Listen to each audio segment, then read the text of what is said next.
পুরোদমে মধ্যপ্রাচ্যে Iran Israel হামলা পাল্টা হামলা চলছে, আর এতে ইহুদিবাদী ইসরায়েলকে ব্যাপকভাবে গুড়িয়ে দিচ্ছে ইরান। এই মুহূর্তে আমাদের হাতে এসেছে গুরুত্বপূর্ণ তাজা আপডেট সংবাদ। প্রথমেই জানাবো, ইসরায়েলে এ পর্যন্ত ৫,০০০ ড্রোন ছড়েছে ইরান। এদিকে ইরানের ড্রোন হামলায় বিস্মিত ইসরায়েল। আরও থাকছে, শক্তিশালী বিস্ফোরণে কাঁপল ইরান। এবার ঘরে বাইরে মুসলিমরাই ইসরায়েলের টার্গেট। আরও জানিয়ে দিব, ইরানে ইসরায়েলের হামলা নিয়ে অবস্থান জানালো কাতার। সর্বশেষ জানিয়ে দিব, ইসরায়েলি হামলার পর থেকে এখনো পর্যন্ত ৪৩০ জন নিহত বলছে ইরান।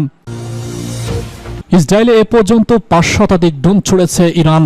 গত ১৩ জুন থেকে এ পর্যন্ত ৮ দিনে ইসরায়েলে ক্ষেপণাস্ত্রের পাশাপাশি ৫ শতাধিক বিস্ফোরকবাহী ড্রোন নিক্ষেপ করেছে ইরান। এর মধ্যে গতকাল থেকে রাতভর ইসরায়েলের বিভিন্ন স্থাপনা লক্ষ্য করে নিক্ষেপ করা হয়েছে অত্যন্ত ৪০০টি ড্রোন। তবে এসব ড্রোনের ৯০% লক্ষ্যবস্তুতে আঘাত আনার আগেই ধ্বংস করতে পেরেছে ইসরায়েলের বিমান বাহিনী আইডিএফ। শুক্রবার এক বিবৃতিতে আইডিএফ এর পক্ষ থেকে বলা হয়েছে, শুক্রবার রাত ভোরে ইসরায়েলে অত্যন্ত ৪০টি ড্রোন নিক্ষেপ করা হয়েছে ইরানের সামরিক বাহিনী। এছাড়া গত ১৩ জুন থেকে এ পর্যন্ত ইসরায়েলের বিভিন্ন সামরিক বেসামরিক স্থাপনা লক্ষ্য করে ৫ শতাধিক ড্রোন নিক্ষেপ করেছে ইরান। তবে এসব ড্রোনের ৯৯% অর্থাৎ ৪৭০টিরও বেশি ড্রোন আমরা লক্ষ্যবস্তুতে আঘাত আনার আগেই ধ্বংস করতে পেরেছি। অধিকাংশ ড্রোন ইরানের মধ্য অঞ্চলীয় শহর ইস্পাহান থেকে ছোড়া হয়েছিল বলেও উল্লেখ করেছে আইডিএফ এর বিবৃতিতে। এদিকে শুক্রবার রাতে ইরানে অভিযান চালিয়েছে ইউএনএফও। সেই অভিযানে নিহত হয়েছেন ইরানের সামরিক বাহিনীর এলিট শাখা ইসলামিক রেজলিউশনারি গার্ড কর্পসের ড্রোন ইউনিটের প্রধান ব্রিগেডিয়ার জেনারেল। ইরানের ড্রোন হামলায় বিস্মিত ইসরায়েল। ইরানের দুটি ড্রোন ইসরায়েলের আকাশ প্রতিরক্ষা ব্যবস্থা ভেদ করে দেশটির উত্তরাঞ্চলে এবং দক্ষিণাঞ্চলে পৃথক হামলা চালিয়েছে। এমন হামলায় অনেকটা অবাক হয়েছে ইসরায়েল। হামলার বিষয়টি স্বীকার করেছে ইসরায়েলের সেনাবাহিনী, জানিয়েছে এটি একটি বিরল ঘটনা যেখানে ইরানের একমুখী আক্রমণাত্মক ড্রোন সফলভাবে ইসরায়েলের প্রতিরক্ষা ব্যবস্থা অতিক্রম করতে সক্ষম হয়েছে। এ খবর জানিয়েছে সিএনএন-এর খবরে বলা হয়, শনিবার ইসরায়েলের উত্তরাঞ্চলে জর্ডান সীমান্ত সংলগ্ন বেইত শেইন শহরের একটি ড্রোন আঘাত আনে। এতে একটি ২ তলা বাড়ি ক্ষতিগ্রস্ত হয়। জরুরি উদ্ধারকর্মী জানান, বিস্ফোরণে বাড়ির পাশে বড় ধরনের গর্ত সৃষ্টি হয়েছে, জানালাও ক্ষতিগ্রস্ত হয়েছে। ইসরায়েলের জরুরি সেবা সংস্থা ম্যাগান ডিএম জানিয়েছে, তারা ধ্বংসস্তূপের ভিতরে তল্লাশি চালিয়ে যাচ্ছে, হতাহত কমও হচ্ছে না। ইসরায়েলি সামরিক বাহিনীর তথ্য মতে ইরানের দ্বিতীয় ড্রোনটি ইসরায়েলের দক্ষিণাঞ্চলের একটি খোলা আকাশে আঘাত আনে, এতে কোনো ক্ষয়ক্ষতি হয়নি।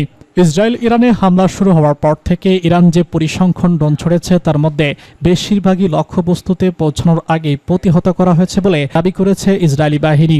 ইসরায়েলি প্রতিরক্ষা বাহিনী আইডিএফ জানিয়েছে, ইরানের সর্বশেষ হামলায় অন্তত ৬টি ড্রোন ছিল। এর মধ্যে কয়েকটি ড্রোন আরাবা ভূমি এবং গোলান মালভূমি সহ অন্যান্য অঞ্চলে পৌঁছানোর আগেই ঠেকানো হয়। ইসরায়েলের এক সামরিক কর্মকর্তার মতে, গত সপ্তাহে ইসরায়েল ইরানে হামলা শুরু হওয়ার পর থেকেই ১০০০-এর বেশি ড্রোন পাঠায়, যা লক্ষ্যবস্তুতে পৌঁছানোর আগেই নিষ্ক্রিয় করা হয়। শক্তিশালী বিস্ফোরণে কাঁপল ইরান। মধ্যপ্রাচ্যে ইরান এবং ইসরায়েলের মধ্যে চলমান হামলা পাল্টা হামলার মধ্যেই ইরানের দক্ষিণাঞ্চলে একাধিক শক্তিশালী বিস্ফোরণের শব্দ শোনা গেছে। শনিবার দেশটির স্থানীয় গণমাধ্যম দৈনিক শরৎ তাদের প্রকাশিত এক প্রতিবেদনে এসব তথ্য জানায়। প্রতিবেদনে বলা হয়, ইরানের উজবেকিস্তান প্রদেশের রাজধানী আহজাবে এই বিস্ফোরণ ঘটে। এই প্রদেশটি ইরানের অন্তর্বর্তী এলাকা এবং প্রধান তেল উৎপাদন কেন্দ্র হিসেবে পরিচিত। বিস্ফোরণের ঘটনায় স্থানীয় জনগণের মধ্যে চরম আতঙ্ক ও উদ্বেগ ছড়িয়ে পড়েছে। বিস্ফোরণের উৎস ও ক্ষয়ক্ষতির বিষয়ে তাৎক্ষণিকভাবে বিস্তারিত কিছু জানা যায়নি। তবে ইরানের সেনাবাহিনীর পক্ষ থেকে এর আগে জানানো হয়েছিল, দেশের দক্ষিণ পশ্চিম অঞ্চলে কিছু সামরিক অবকাঠামোতে আঘাত আনছে তারা। ধারণা করা হচ্ছে বিস্ফোরণের সঙ্গে সেই সামরিক তৎপরতার সম্পর্ক থাকতে পারে। ঘটনার পরপরই সামাজিক যোগাযোগ মাধ্যম বিস্ফোরণের শব্দ এবং এর সঙ্গে জড়িত সম্ভাব্য ক্ষয়ক্ষতির নানা ভিডিও ছড়িয়ে পড়ে সামাজিক যোগাযোগ মাধ্যমে। অনেকেই দাবি করছেন, বিস্ফোরণ এতটাই শক্তিশালী ছিল যে আশেপাশের ভবনগুলো কেঁপে উঠেছিল। বিশ্লেষকরা মনে করছেন, ইরান এবং ইসরায়েলের মধ্যে চলমান হামলা পাল্টা হামলার প্রেক্ষাপটে এই বিস্ফোরণ আরও বড় ধরনের সংঘাতের ইঙ্গিত দিতে পারে। আবুজাত শহরে অবস্থান কৌশলগতভাবে গুরুত্বপূর্ণ হওয়ায় সেখানে হামলা হলে তা ইরানের তেল নির্ভর অর্থনীতিতে বড় ধাক্কা দিতে পারে। উল্লেখ্য, এটি ইরান ইসরায়েল বিরোধের নবম দিন। ইসরায়েলে ইরানের পরমাণু কর্মসূচি এবং আঞ্চলিক প্রভাব ঠেকাতে সামরিক অভিযান শুরু করেছে দাবি করলেও ইরান পাল্টা প্রতিরোধ চালিয়ে যাচ্ছে, ফলে মধ্যপ্রাচ্যের যুদ্ধের আশঙ্কা ক্রমেই বাড়ছে। ঘরে বাইরে মুসলিমরাই ইসরায়েলের টার্গেট। মুসলিমদের উপর ইসরায়েলের দমন নিপীড়নের ইতিহাস নতুন নয়। এই অত্যাচার তারা চালিয়ে যাচ্ছে বহুদিন ধরেই। তবে সাম্প্রতিক ঘটনা প্রবাহে তা আরও উন্মোচিত হয়েছে। দমন নিপীড়নের এই ধারাবাহিকতা এখন শুধু ফিলিস্তিনি সীমাবদ্ধ নয়, বরং মধ্যপ্রাচ্য থেকে ইউরোপ আমেরিকা পর্যন্ত বিস্তৃত। এর ফলে মুসলিম গোষ্ঠীগুলোর রাজনৈতিক অধিকার, মানবাধিকার, স্বাধীন ধর্মীয় স্বাধীনতা এবং নিরাপত্তা সবই এখন প্রশ্নের মুখে। ইসরায়েল যখনই সুযোগ পেয়েছে মুসলিমদের স্বার্থের উপর আঘাত এনেছে। বিশ্বব্যাপী মুসলিমরা যেখানে মাথা তুলে দাঁড়াতে চেয়েছে সেখানে প্রত্যক্ষ বা পরোক্ষভাবে তাদের থামাতে উঠে পড়ে লেগেছে ইসরায়েল। এমনকি মুসলিম জনগোষ্ঠীর উপর গণহত্যা চালাতেও দ্বিধা করেনি তারা। সম্প্রতি গাজায় গণহত্যা থেকে শুরু করে ইরানে হামলা তাদের ইসরায়েলের এই এজেন্ডায় আবার চোখে আঙুল দিয়ে দেখে দেয়। ইরানের নাজতাম, ইনসাফ এবং আরাকের মতো পারমাণবিক স্থাপনগুলোতে ইসরায়েলের 13 জনের অপারেশনাল হামলা উত্তেজনাকে এক নতুন মাত্রায় নিয়ে গেছে। প্রায় 200টি ফাইটার জেট ব্যবহার করে চালানো এই অভিযানে 16 এর বেশি মানুষ মৃত্যু এবং প্রায় 1300 জনের আহত হওয়া ইসরায়েলি সামরিক পরিকল্পনার নিষ্ঠুর দিকটাই তুলে ধরে। এই আক্রমণ শুধু ইরানের সামরিক পরিকল্পনা নয়, বেসামরিক জনগণের জীবন ভয়াবহ বিপর্যয় ডেকে এনেছে। ইসরায়েল বলছে তারা ইরানের পরমাণু কর্মসূচি থামাতে এসব অভিযান চালাচ্ছে, কিন্তু বাস্তবতা হলো ইউরেনিয়াম সমৃদ্ধকরণ কেন্দ্র লক্ষ্য করেও প্রাথমিক আঘাত এসে পড়েছে হাসপাতালে, গবেষণায়, এমনকি আবাসিক এলাকায়। এতে বোঝা যায় সামরিক অভিযান এর আড়ালে রয়েছে মুসলিম প্রধান একটি রাষ্ট্রকে দুর্বল করে তোলার স্পষ্ট কৌশল। গাজা এবং পশ্চিম তীরে চলমান ইসরায়েলি আগ্রাসন শুধু একটি সীমাবদ্ধ দ্বন্দ্ব নয়, এটি একটি মানবিক সংকট। নির্বিচারে গ্রেনেড, ক্ষেপণাস্ত্র এবং বোমা বিস্ফোরণের ফলে নিহত হচ্ছে নারী ও শিশু ও বৃদ্ধরা। মসজিদ, হাসপাতাল, স্কুল সবই হামলার আওতায় পড়ে গেছে। আন্তর্জাতিক মানবাধিকার সংগঠনগুলো নিয়মিত সতর্ক করলেও বাস্তবে পরিবর্তন নেই। বরং ইসরায়েলের দমন নিপীড়নকে বৈধতা দিতে পশ্চিমের দেশগুলোর নীরবতা এই নিষেধাজ্ঞাকে আরও উৎসাহিত করেছে। এমনকি ইসরায়েলের ভিতরে বসবাসরত মুসলিম নাগরিকও নিরাপত্তাহীনতায় ভুগছেন। হাইফা, ইরানে ইসরায়েলের হামলা নিয়ে অবস্থান জানালো কাতার।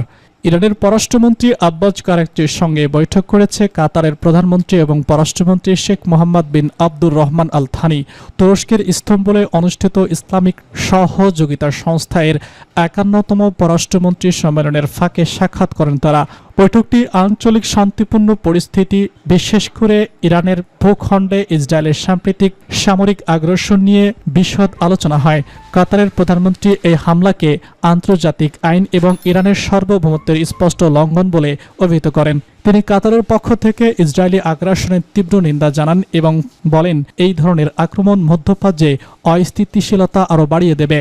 তিনি আরও বলেছেন, চলমান সংকট নিরসনে আঞ্চলিক এবং আন্তর্জাতিক শক্তিগুলোর সম্মিলিত কূটনীতিক উদ্যোগ এখন সময়ের দাবি। তিনি সব পক্ষকে শান্তিপূর্ণ সমাধান এবং সংলাপের পথে ফিরে আসার আহ্বান জানান।